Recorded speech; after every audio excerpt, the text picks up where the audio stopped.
नमस्कार, news are के खास कार्यक्रम मुद्दा ऑन टाइम में आपका स्वागत है। मैं हूं आपके साथ रूबी। आज के इस खास कार्यक्रम में हम बात करेंगे बजट पर वॉर की। जी हां, मोदी सरकार ने अपने तीसरे कार्यकाल का दूसरा आम बजट पेश कर दिया है। वित्त मंत्री निर्मला सीतारमण ने आज देश का बजट पेश किया, जिसमें कई बड़े ऐलान किए हैं। सबसे अहम मिडिल क्लास को लेकर कई घोषणाएं की गई हैं। हालांकि अब बजट पेश होने के बाद विपक्ष की प्रतिक्रिया आना भी शुरू हो गई है। विपक्ष इस बजट को विफलता का बजट बता रहा है। क्यों विपक्ष बजट से खुश नहीं है, जानने की कोशिश करते हैं। तो आइए शुरू करते हैं मुद्दा ऑन टाइम।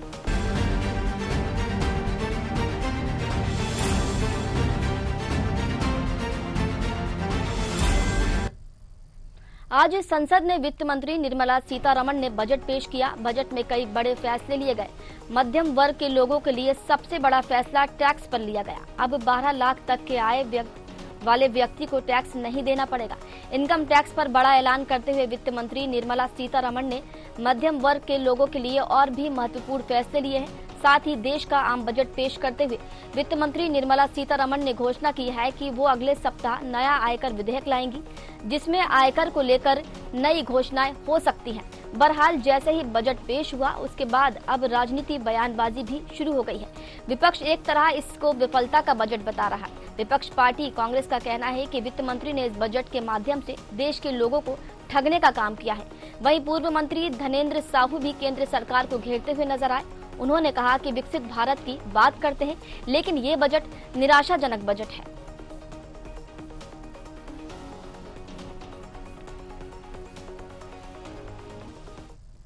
मोदी सरकार की अदूरदर्शिता का प्रमाण है 2025 का आम बजट।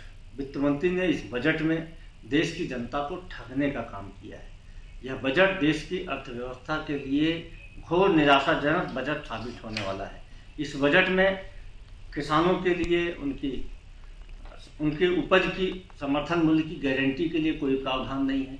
इस बजट में फसल बीमा में सुधार के लिए कोई प्रावधान नहीं है। इस बजट में मनरेगा की बढ़ोतरी और मनरेगा की मजदूरी के बारे में बढ़ोतरी के बारे में कोई प्रावधान नहीं। उल्टे इस बजट में प्रधानमंत्री आवास में 40% की कटौती की गई है। इस बजट में जल जीवन मिशन में 67% की कटौती की गई है। कृषि के बजट में 7% की कटौती की गई है। शिक्षा के बजट में 9% की कटौती की गई है। अब कुल बजट का मात्र 1.2% ही स्वास्थ्य में खर्चा किया जाएगा।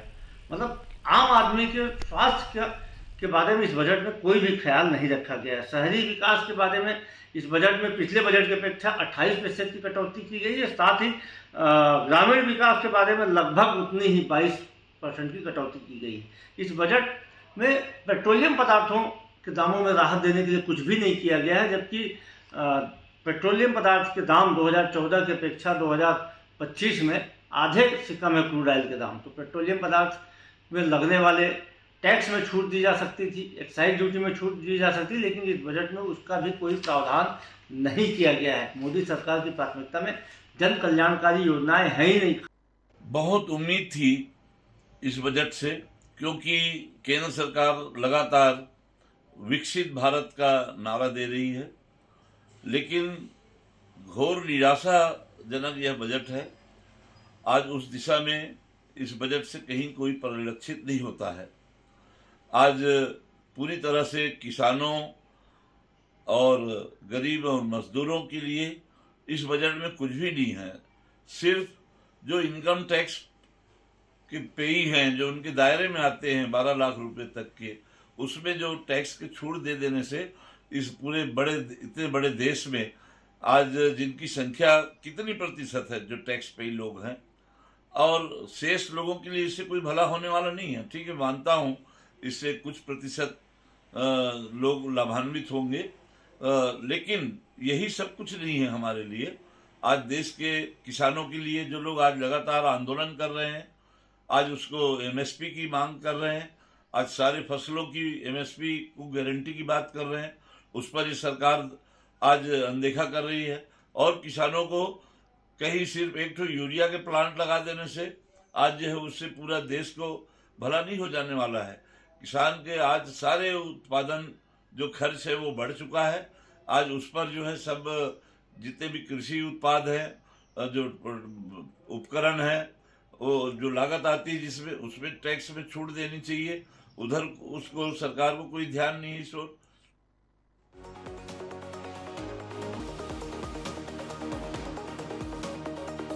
कि देश के हर व्यक्ति का सपना पूरा करने वाला बजट है। बजट से मध्यम वर्ग को राहत मिली है। कभी कांग्रेस सरकार में 2 लाख में भी टैक्स देना होता था, अब 12 लाख तक टैक्स नहीं देना होगा। किसानों के लिए ये बजट वरदान साबित होगा।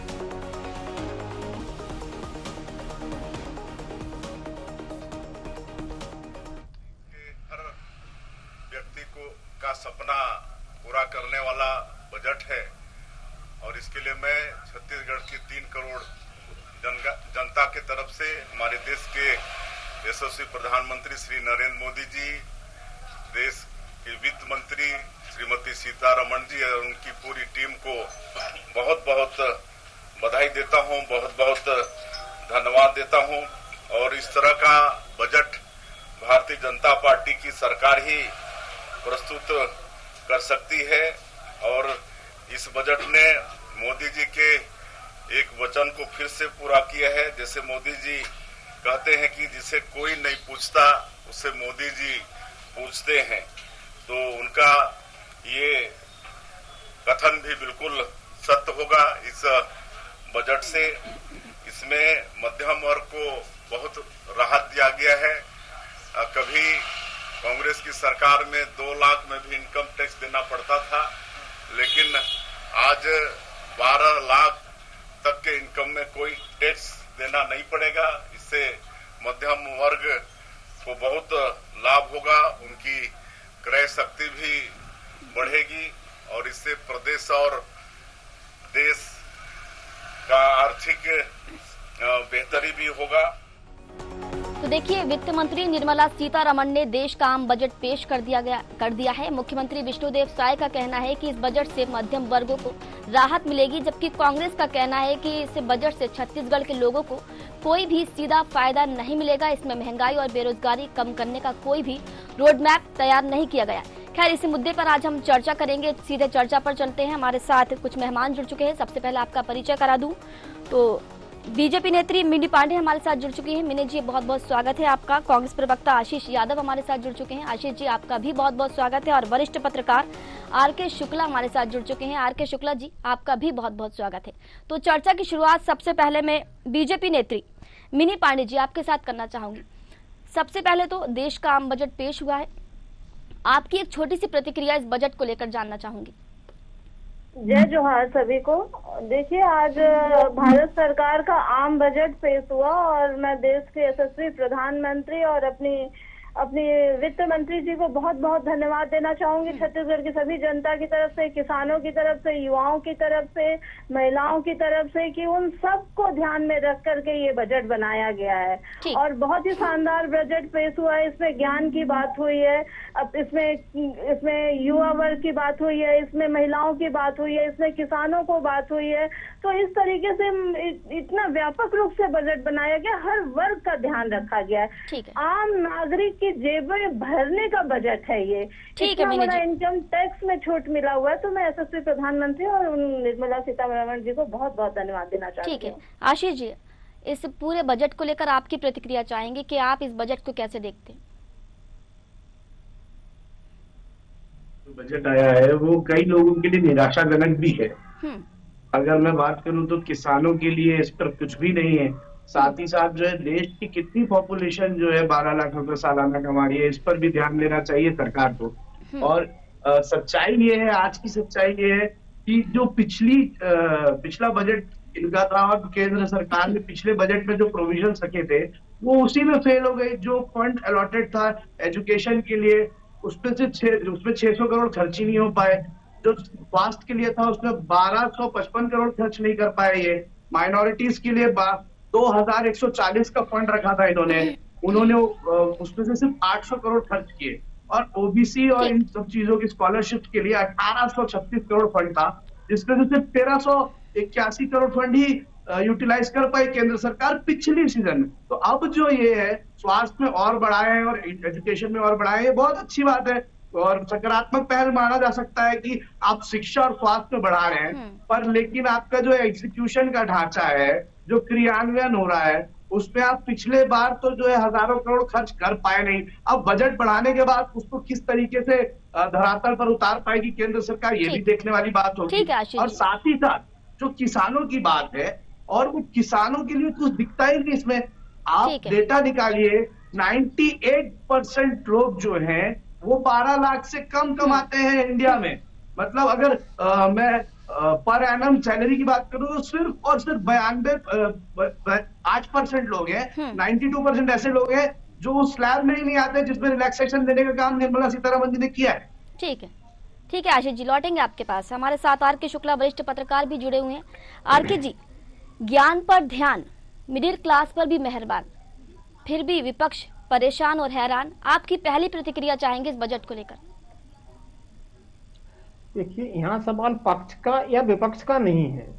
ये बात बिल्कुल सही है कि अभी चूंकि इस साल कोई चुनाव नहीं थे, तो आशा की जा रही थी कि थोड़े से भले आप कड़े प्रावधान लाएं, लेकिन जो हमारी सबसे बड़ी एक वर्ग है, युवा वर्ग है, उसके रोजगार के प्रति कुछ ना कुछ किया जाना चाहिए था, जो शायद सरकार करने में नाकाम रही है। ये बात सही है कि हाँ, किसानों पर ध्यान दिया गया है, सरकारी कर्मचारियों पर ध्यान दिया गया है, लेकिन ये सब क्या है, इनको छूटें दी गई हैं। पर छूट देने से किसी का विकास नहीं होता। जो एक लाइन चल रही थी वो चलती रहेगी, जितनी छूट दी गई है उसके ही सपोज में महंगाई भी बढ़ती जाएगी। होना ये चाहिए था कि इन बेरोजगारों को रोजगार कैसे उपलब्ध कराए जाएं, उद्योगों की स्थापना के लिए ध्यान दिया जाना चाहिए था, जिसकी ओर शायद सरकार ध्यान नहीं दे पाई। ठीक, ठीक है, आपके पास लौटेंगे। मिनी पांडे जी, आप तो इस बजट को सर्वश्रेष्ठ बजट बता रही हैं, लेकिन कहीं ना कहीं कांग्रेस नाखुश है इस बजट से। कांग्रेस का सीधा आरोप है, उन्होंने निराशाजनक इस बजट को बताया और कहा कि अर्थव्यवस्था को गर्त में ले जाने वाला ये बजट है। देखिए, कांग्रेस का तो काम है हर चीज में नुक्स निकालना, और ये इस तरह का तो रोना वो हमेशा ही रोते रहते हैं, हर बजट में रोते हैं। पर आप गौर फरमाइएगा, खुद ही आप बजट का देखिए, उन्होंने विकसित भारत की बात की है। तो विकसित भारत का मतलब ये है कि हर क्षेत्र में विकास का कार्य होना, उद्योग को बढ़ाना, सामाजिक स्तर पे लोगों को आगे लेके जाना, उन्नति के रास्ते पे जोड़ना, विकास के रास्ते पे जोड़ना। तो इस बजट में हर तरीके का प्रावधान है। लोगों को रोजगार देने की बात हुई है, युवा वर्ग की बात हुई है तो युवा वर्ग को रोजगार देने की बात हुई है, उच्च शिक्षा की बात हुई है, मेडिकल की बात हुई है, दवाइयां सस्ती की गई हैं, इलेक्ट्रॉनिक सामान सस्ते किए गए, एजुकेशन में सस्ता लाए। तो कांग्रेस हमेशा नुक्स निकालती है। पर आप बजट को देखेंगे तो हर वर्ग इस बजट से फायदे में है। किसान बहुत खुश है इस बजट को लेकर के, महिलाएं बहुत खुश है। बिल्कुल, वर्ग को ध्यान में रखा जाए। अगर राष्ट्रीय स्तर पर हम इस बजट को देखें तो वाकई बहुत अच्छा बजट है, लेकिन अगर हम छत्तीसगढ़ राज्य की बात करें तो छत्तीसगढ़ के लिए इस बजट में क्या कुछ खास रहा? कोई विशेष पैकेज या योजना यहाँ पर दी गई है? देखिए, ये पूरे भारत में लागू होगा तो हर जगह इस बजट का वैसे ही लाभ मिलेगा। और कांग्रेस जैसे ये बोलती है कि इस वर्ग को नहीं मिला, इस वर्ग, प्रधानमंत्री जी देश के हर नागरिक को ध्यान में रख करके बजट बनाते हैं, किसी वर्ग मिनी जी अगर हम नहीं बनाते। राष्ट्रीय स्तर की योजना की बात करें तो बिहार भी देश में है, बिहार को भी इसका लाभ मिलेगा, लेकिन स्पेशल पैकेज बिहार को दिया गया है, छत्तीसगढ़ पर कोई फोकस नहीं किया गया। यही कांग्रेस की भी नाराजगी है, नाराजगी कांग्रेस की भी यही है। छत्तीसगढ़ की सरकार छत्तीसगढ़ में लगातार निरंतर यहाँ पे विकास के कार्य कर रही है। छत्तीसगढ़ की सरकार डबल इंजन सरकार मिल करके नए नए आयाम छत्तीसगढ़ में गढ़ रही है। बिहार चूंकि थोड़ा पिछड़ा है, बिहार को ऊपर उठाने के लिए वहाँ पे अलग से सुविधाएं देना जरूरी है, ताकि बिहार की आर्थिक स्थिति सुधरे, वहाँ के लोगों की स्थिति सुधरे, रहन सहन सुधरे, इसलिए बिहार को विशेष। और छत्तीसगढ़ में तो ऐसे भी भाजपा का इतना अच्छा शासन कार्यकाल चल रहा है, हर तरफ विकास के कार्य हो रहे, इतने बड़े निवेश यहाँ पे हो रहे हैं, बड़े बड़े निवेश छत्तीसगढ़ में हो रहे हैं, जिससे रोजगार उत्पन्न हो रहा है। तो छत्तीसगढ़ की सरकार हर तरीके से छत्तीसगढ़ में यहाँ की उन्नति और विकास को लेकर के सजग है, और केंद्र से लगातार वो यहाँ पे संपर्क में है। तो पूरे भारत को ध्यान में रख करके बजट बनाया गया, भारत के हर नागरिक को ध्यान में रख करके बजट बनाया गया, हर वर्ग को ध्यान में रख के बजट बनाया गया है, ताकि हर वर्ग विकसित भारत के साथ जुड़े, विकासशील से हम विकसित की ओर जाए। तो कांग्रेस इस तरह की दुर्भावना न फैलाए तो ज्यादा अच्छा है। ठीक, आशीष जी, आप दुर्भावना फैला रहे हैं और दूसरी बात, जिस तरीके से अभी मिनी पांडे जी ने कहा कि पूरे भारत देश को ध्यान में रखते हुए, हर वर्गों को ध्यान में रखते हुए बजट बनाया गया है। देखिए, अगर हम राष्ट्रीय स्तर से इस बजट को देखें तो युवाओं के लिए जिस तरीके से ज्ञान पर फोकस किया गया है, गरीबों पर, अन्नदाताओं पर, युवाओं पर और नारियों पर, तो कहीं ना कहीं प्रदेश सरकार को भी इसका लाभ मिलेगा ही और प्रदेश की जनता को भी मिलेगा। देखिए, मैं आपको बताना चाहता हूँ कि देखिए, भारतीय जनता पार्टी की सरकार जो है पिछले 10 साल से भी भारत सरकार के रूप में हमारे यहाँ काम कर रही है। आप बताइए, पिछले 10 साल में इन्हें शिक्षा याद नहीं आई, पिछले 10 साल में इन्हें जो है स्वास्थ्य याद नहीं आया। लेकिन अब इस बात से मैं खुश हूं कि कम से कम इनका फोकस, भले ये 2025 में जो बिहार चुनाव होने वाले हैं उसमें लोगों को लुभाने के लिए कर रहे हो, क्योंकि बिहार में जिस तरीके से युवाओं का आंदोलन हुआ, बिहार हमेशा से जो है देश में आंदोलन, जब भी आंदोलन हुए हैं तो वहां से जो शुरुआत हुई है, और जिस तरीके से वहां पर छात्रों पर और शिक्षकों पर मारपीट की गई वो सबने देखा देश की मीडिया में। आज उन्हें फोकस करते हुए ही अगर शिक्षा और स्वास्थ्य पर बढ़ाया गया है तो ये अच्छी बात है। लेकिन मेरा सवाल वही था जब मैं इस बात की शुरुआत कर रहा था कि पिछले बार जो बजट रखा गया था, जो कि बहुत कम था, और उस पर भी जो है सरकार ने पूरे पैसे खर्च नहीं कर पाए शिक्षा और स्वास्थ्य में, तो इस बार ये बजट बढ़ने के बाद क्रियान्वयन को धरातल पर लाने के लिए क्या कोई पॉलिसी बजट में बताई गई है क्या? अगर मुझे तो नहीं दिखी, अगर कोई बात ऐसी हो तो आप मुझे जानकारी दीजिएगा, या मिनी पांडे जी भी इस बात पे जानकारी दे सकती है। उसके साथ साथ इसी साल बिहार में चुनाव है, इसलिए बिहार को स्पेशल फोकस करके दिया गया। मिनी पांडे जी अभी कह रही थी कि भाई छत्तीसगढ़ को जो है इससे बहुत ज्यादा, देखिए देश का बजट जो होता है वो देश की केंद्रीय पॉलिसीज के साथ साथ हर एक जनता जो देश की रहवासी उसे इफेक्ट करता है। ऐसा नहीं है कि देश में कोई बजट आएगा उसमें छत्तीसगढ़ के लिए कुछ नहीं कहा गया है तो छत्तीसगढ़ में इफेक्ट नहीं होगा। जो अच्छी चीजें उसका इफेक्ट हो सकता है, और जो खराब हो रहा है वो ये है कि आप पॉलिटिकली सिर्फ उन राज्यों पर बात कर रहे हैं बजट जैसी चीज पर, जो केंद्र की पूरे देश के लिए बजट है, उसमें आप बिहार का नाम इसलिए ला रहे हैं क्योंकि वहां चुनाव है। छत्तीसगढ़ आपको और बाकी राज्य आपको इसलिए याद नहीं आ रहे क्योंकि वहां चुनाव नहीं है। तो ये जो भारतीय जनता पार्टी का चेहरा है वो सबके सामने आ चुका है, वो चेहरे से जो है नकाब हट चुका है। ये आज तक लोग चिल्लाते रह गए, युवा चिल्लाते रह गए कि स्वास्थ्य और शिक्षा पर आप बढ़ा दीजिए बजट, लेकिन वो बढ़ाने के लिए एक बार राजी नहीं हुए। आज इतने विरोध के बढ़ा रहे हैं तो बहुत अच्छी बात है, हम इस बात का स्वागत कर लेते हैं, लेकिन उसके बाद वो कैसे खर्च करेंगे इसकी कोई, आप सोचिए जो स्कॉलरशिप थी, ओबीसी की स्कॉलरशिप जो थी वो 1800 करोड़ थी, उसमें से 1300 करोड़ ही खर्च हुई, 500 करोड़ वो स्कॉलरशिप नहीं दे पाए। तो क्या ऐसी योजना बनी थी कि 1800 करोड़ जो है उस मद में रखा गया था? और आप इस बात को समझिए कि भारत में आपको शिक्षा और स्वास्थ्य की जो दुर्गति है उसको उठाने के लिए बजट बढ़ाना ही पड़ेगा, नहीं तो देश बर्बादी की ओर जा ही रहा है। आपने रोजगार उत्पन्न करने के लिए जो बातें कही हैं वो बिल्कुल भी देश में बेरोजगारी कम करने में सक्षम नहीं होने वाली, क्योंकि आपने बेरोजगारी का दर देश में बहुत ज्यादा बढ़ा दिया है। चलिए ठीक है। आर.के. शुक्ला जी, जिस तरीके से अभी आशीष जी ने भी कहा कि बिहार में विशेष फोकस इसलिए किया गया, विशेष पैकेज इसलिए दिया गया क्योंकि चुनाव के मद्देनजर, चुनाव नजदीक है, तो क्या लगता है ऐसे में क्या इसीलिए विशेष पैकेज दिया गया?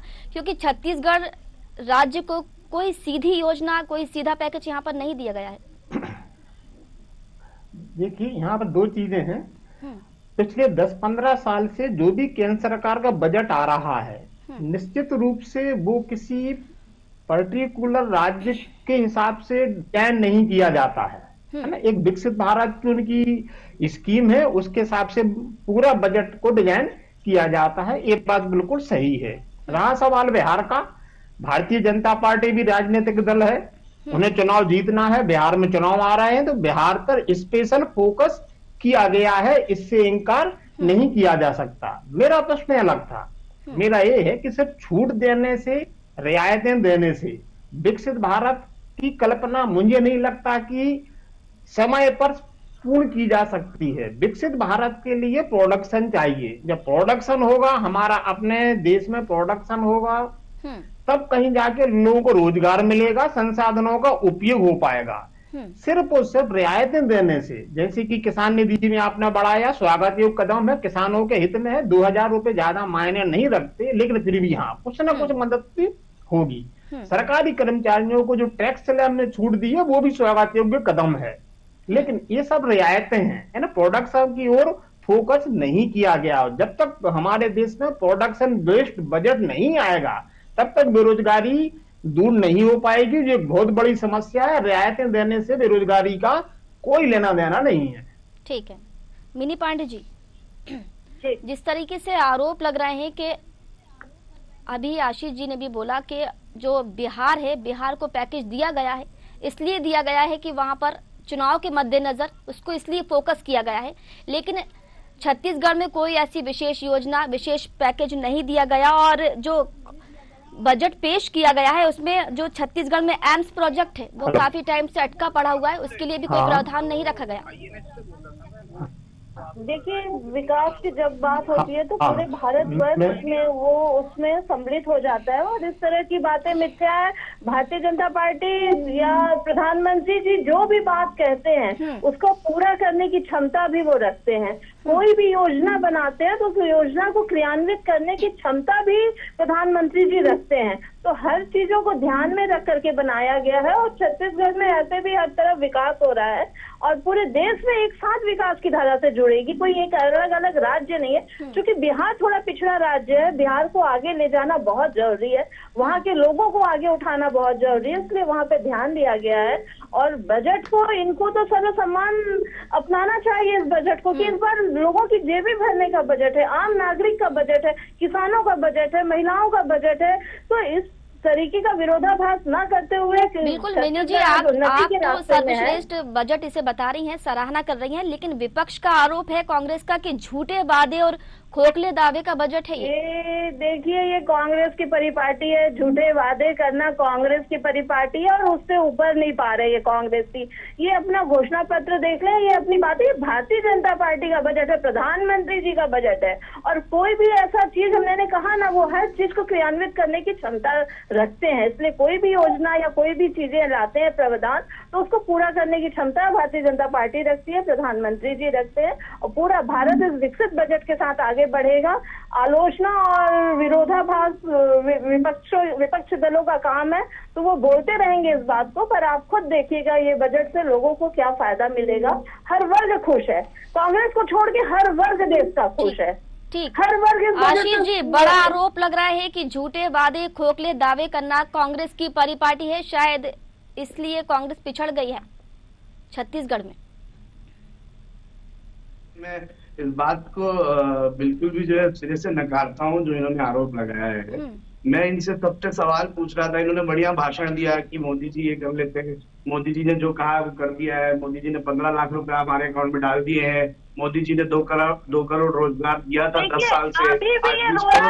बजट के बारे में इनसे बोलने दिया करें, तो आप ही बोलने कि बजट है क्या, मतलब ये कैसी आपका इतनी अच्छी रखिए, आप इतना सम्मान देना सीखिए, आप प्रवक्ताओं को बोलने नहीं देती है, आप अपनी बात ही करना चाहते हैं, आप मिनी जी की बात पूरी हो जाने दीजिए, आशीष जी को अपनी बात रखने दीजिए, आपको मौका मिलेगा, आप बात कीजिएगा। ठीक है, आशीष जी को अपनी बात रखने दीजिए। दीदी मैं आपसे हाथ जोड़ रहा हूँ, बोलने तो दिया करिए। ठीक है आशीष जी, देखिए 2 करोड़ रोजगार देने निकले थे, ये 20 करोड़ लोगों को रोजगार मिल गया क्या देश में, ये लोगों ने देख लिया है। चलिए आगे बढ़ते हैं। मैंने डेटा के साथ अभी बताया था कि ये जो क्रियान्वयन इन्होंने कहा था पिछली बार, उनकी कथनी और करनी में क्या डिफरेंस था। हजारों करोड़ खर्च नहीं हो पाए। इसका सवाल मैंने पूछा कि कोई पॉलिसी है क्या, कि धरातल पर डिबेट पे मतलब अगर बजट पे डिबेट हो रहा है तो सीरियस डिबेट होना चाहिए। सिर्फ अगर आप भाषणबाजी करने के लिए बैठना चाहते हैं तो कोई दिक्कत ही नहीं है। मैं आपसे कह रहा हूँ कि आप इस पे बताइए ना क्यों। और आप कह रहे हैं कि बिहार पिछड़ा राज्य, बिहार पिछड़ा राज्य। आपकी जो है इंडिया जस्टिस रैंकिंग रिपोर्ट जो है सेंट्रल इंडिया निकालती है, उसमें बिहार से पीछे तो उत्तर प्रदेश है, बिहार से पीछे तो वेस्ट बंगाल है। तो पैकेज वेस्ट बंगाल और उत्तर प्रदेश के लिए क्यों नहीं आया? आप चुनाव को जस्टिफाई करने के लिए बिहार को सबसे पिछड़ा राज्य बना देंगे देश का। देखिए बात, और आप फैक्ट पे बात करिए। ये आपके केंद्र सरकार का डेटा बता रहा हूं मैं कोई अपने घर से अपने मनमानी रैंकिंग नहीं बता रहा हूं, मनगढ़ंत कहानी नहीं कह रहा हूं आपसे। तो देखिए ये सिर्फ झूठ है, और भारतीय जनता पार्टी का झूठ लोगों के सामने आने लगा है। क्योंकि सिर्फ नैरेटिव बना के, सिर्फ आभा मंडल क्रिएट करके और सिर्फ भाषण दे के जो है देश का विकास संभव नहीं है। ये सच्चाई है कि इस बजट में जो है, आप बताइए ना कितने % लोग 12 लाख पर एनम से ऊपर कमाते हैं इस देश में। मैं निधि जी आपको बता रहा हूं, सिर्फ 8% लोग हैं, तो बाकी 92% के लिए क्या था इस बजट में? आप लोगों की जेब भर रहे हैं। कैसे जेब भर रहे हैं? उन लोगों की भर रहे हैं जो 12 लाख से ऊपर कमा रहे हैं, उनको रियायत दी है आपने। और जिस हिसाब से इन्फ्लेशन रेट बढ़ा है, जिस हिसाब से महंगाई बढ़ी है देश में, ये बहुत ज्यादा नेसेसरी है कि आप उस पर रियायत दें, अदरवाइज इकोनॉमी कोलैप्स हो जाएगी। आपका हाईएस्ट जो टैक्स पेयर है वो मिडिल क्लास है, जो ये 12 लाख रुपए साल का कमाता है, यही आपको टैक्स देता है। तो आप अडानी जी का फंड माफ करते हैं और बड़े बड़े अंबानी का लोन माफ करते हैं। चलिए, मैं बहुत स्वागत करता हूँ इस बजट का। एक लाइन में मैं आखिरी बात कहता हूँ कि इस बजट के क्रियान्वयन पर कोई बातचीत नहीं करी गई है, और पिछले बार जो स्थिति रही थी उस हिसाब से ये बहुत ज्यादा उदासीन करने वाला ही बजट है। ठीक है, उदासीन करने वाला बजट है। आर.के. शुक्ला जी, वित्त मंत्री ने ऐलान किया है कि अगले सप्ताह नया आयकर विधेयक भी लाएंगी। ये ऐसा पहली बार सामने आया है। क्या लगता है इसमें कुछ खास हो सकता है? चलिए ठीक है, हमारे साथ मिनी जी भी जुड़ी हुई। मिनी जी, जिस तरीके से अभी आशीष जी आरोप लगा रहे हैं कि उदासीनता फैलाने वाला, उदासीनता भरने वाला बजट है, बजट में आपने ठीक है छूट दी है, लाभ दिया है टैक्स में, लेकिन जो 12 लाख कमा रहा है और जो 12 लाख जिनकी इनकम नहीं है उनका क्या? देखिए, ये 2 लाख जब था तब ये टैक्स लेते थे कांग्रेस, और आज जो रोजगार के अवसर उत्पन्न हो रहे हैं, कुटीर उद्योगों पे बात हुई है ताकि छोटे छोटे उद्योग उत्पन्न हो, लोगों को रोजगार का अवसर मिले, निवेश की बात हुई है। तो हर तरीके से हर वर्ग को ध्यान में रखा गया। वो कांग्रेस पार्टी का बोली ना कि उनको आलोचना करने की आदत है। लेकिन मिनी जी आपका कहना है कि 2 लाख में भी टैक्स लेते थे, ठीक है, 2 लाख में लेते थे, लेकिन गरीब लोग 2 लाख कमा जी, लेकिन यहाँ पर 12 लाख में आप ले रहे हैं, तो बात तो वही हो गई ना, गरीब लोग तो 12 लाख नहीं कमाएंगे ना। देखिए, गरीब सामान्य परिवार का, मध्यवर्गीय परिवार को ही तो ध्यान में रख करके टैक्स रेट बढ़ाया गया है इतना ज्यादा। उनको छूट मिले इसलिए तो किया गया है ताकि वो मध्यवर्गीय परिवार के जेब पे असर न पड़े, उनकी जेब भरी रहे। पहले सरकार अपने खजाने भरने पे ध्यान देती थी, अभी मोदी जी लोगों की जेब भरने पे ध्यान दे रहे हैं ताकि उनको छूट मिले, रियायत मिले। पर फिर भी कांग्रेस इस तरीके की आलोचना कर रही तो गलत है। उनको इस बजट को एक्सेप्ट करना चाहिए और स्वागत करना चाहिए इस बजट का। ठीक है आशीष जी, पहले की सरकार जो है वो अपने खजाने भरने पर ध्यान देती थी, लेकिन मोदी जी जो है वो गरीबों की जेब भरने पर ध्यान दे रहे हैं। बड़ा आरोप। कम शब्दों में जवाब दीजिएगा, समय की बात है। जो सरकार का खजाना होता है वो जनता के लिए खर्च होता है। ये क्या बात हुई कि अपने खजाने में, और ये बताया ना कि कैसे भर रहे थे खजाने। सिर्फ मनगढ़ंत कहानियों से तो देश नहीं चलेगा ना। आप कितने लाख करोड़ आपने लोन लिया पिछले 10 साल में, देश में कितना कर्ज आपने बढ़ाया है, 50 लाख करोड़ से उसको आज 220 लाख करोड़ किया है, उस पर आप जवाब दीजिए। आप देश को कर्जे में डाल रहे हैं और आप बोलते हैं कि सरकार जेब में डालने का काम कर रही है। बाहर से जो है देश को कर्जे में डाल दीजिए और यहाँ पर जो है लोगों को दिखाइए कि हम आपकी जेब भर रहे हैं। ठीक, चलिए ठीक है, समय की बाध्यता है इसलिए चर्चा को यहीं समाप्त करना पड़ेगा। आप दोनों ही मेहमानों का बहुत बहुत धन्यवाद, आप जुड़े और अपने अपने विचार आपने रखे। तो देखिए, बजट पेश होने के बाद दोनों पार्टियों का बयान भी सामने आने लगा है। बीजेपी इस बजट को सर्वश्रेष्ठ बजट बता रही है, तो कांग्रेस इसे विफलताओं का बजट बता रही है। बहरहाल देखना ये होगा कि बयानबाजी के बीच इस बजट से जनता को कितना लाभ मिलता है। फिलहाल हमारे इस खास कार्यक्रम मुद्दा ऑन टाइम में इतना ही। मुझे दीजिए इजाजत, नमस्कार।